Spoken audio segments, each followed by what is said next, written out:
We say education is key, and you keep wondering, what door does it open? Today I'm going to tell you about the doors that education open.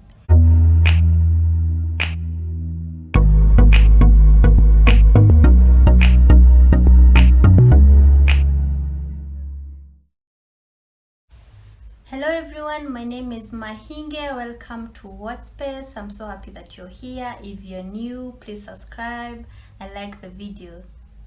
Today we're going to talk about education and the doors it can open for you. Education can give you respect. Have you ever been in a situation where you're talking to people, they're not even listening to you, no matter what you're telling them? But when someone else comes in and says, oh, you guys haven't met my friend, she's a PhD holder, and all of a sudden they want to listen to you, they want ideas from you, they want to hear everything you have to say. And before you are introduced with your education, they did not even care, they did not even want to hear what you're saying.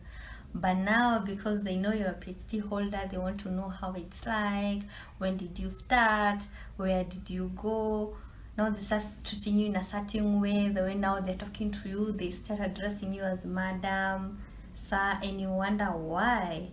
Why were they doing that before? Why were they not doing that before I said my name is Esther and they never said anything? But now, because I'm a PhD holder, they want to talk to me. Education can also make you belong. I met a friend of mine, we had agreed for a sleepover, and I told her, before we meet up, I need to pick something, so you can pick me in town. So we agreed. So when we met, she was asking me, what were you picking? And I told her I was picking my gown. She goes like, wow, I envy you. I'm like, what do you mean you envy me? Have you seen the car you drive? And she goes like, well, I'm going to give you a story when we get closer to my house. And before I share this story, she agreed that I should share the story, so no worries. So when we get around her house, the second house we go to, on our way to her house, there was a party, and she goes like, you see that party? And I tell her, yes. We call it a catch-up party. It's a party that the estate organize every month for people to catch up. And I told her, why are you not in it, or what time are you going to be going? And she tells me, I'm not going to attend. They all know I have corona. And I told her, you have corona? She said, no, I faked to have corona. And she told me, I faked I have corona because every time I go to those meetings, I don't fit in. And I ask her why. She tells me, despite me living in the same neighborhood with them, despite me driving a better car than they drive, and my kids, my two daughters going to the same school their kids go to, when I go there, I don't fit in just because I never went to any campus. She focused on her business and her job. She never went back to school. So she tells me, every time we go for those meetings, they're all talking about, oh, I'm an alumni of this, I'm an alumni of University of Nairobi, I'm an alumni of DESTA, and I'm left there wondering, what do I say?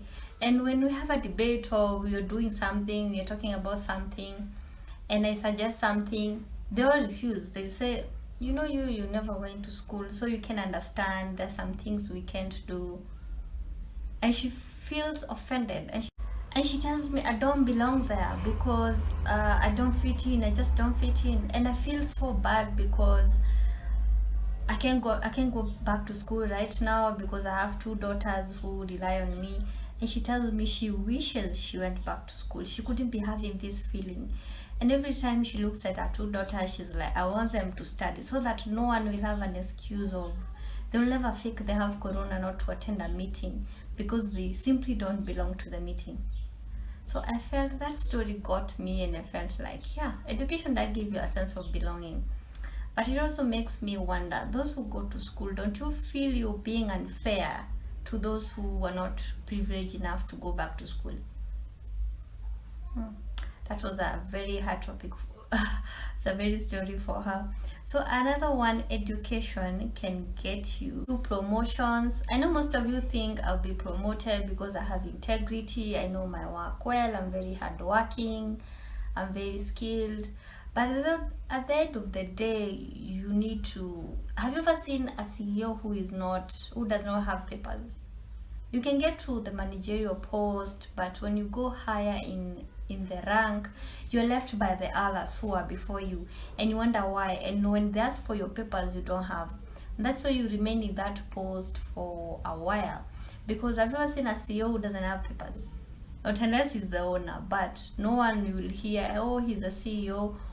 Because when you get to that post, people are looking up to you. People want to hear more about how you started the company, how you got there. But nobody wants to hear how you never went to school, how you don't feel education is important. So education can get you in. It gets you to places you've never thought you could go to. Like a friend of mine was telling me about her mother. She's in her 50s and she has masters in sociology, I think. So she was telling me in the women guild, those, you know, those village gathering for women, they're called women, I don't know what they're called, but hers is called women guild. So she was telling me, if you see my mother in the middle of all the women surrounding her, listening to her, I wouldn't believe it. They listen to her because she has masters. They always want to come. If their kids don't want to go to school, they're like, I'll send you to Mama Esther's house so that she can teach you the importance of education. And she goes like, every time I go home, there's always someone there. There's a lady who comes, a man, someone who just wants my mother to talk to their kids. And she says my mother has gone to many places. She's always in Kisumu, Eldoret, I don't know where, speaking to who. And she had not traveled until she finished her masters. But now education is getting her places. She's getting to talk to different people. Listening to all those perspectives people have of what education can get you, it got me wondering why it took me so long to continue with my degree. And I'm so happy I did it. My sister was always pushing me to go back to school, and I now see the importance of it. What do you think? Would you go to school now, hearing some of the perspective, how have people treated you with your education? I'd like to hear your stories. And I remember my grandmother used to say, education is the only possession that no one will take away from you. It is yours and yours alone. You're going to take it to the grave with you. Let me know what you think. That's it today. Please subscribe, like, share, comment. Until we meet again, bye.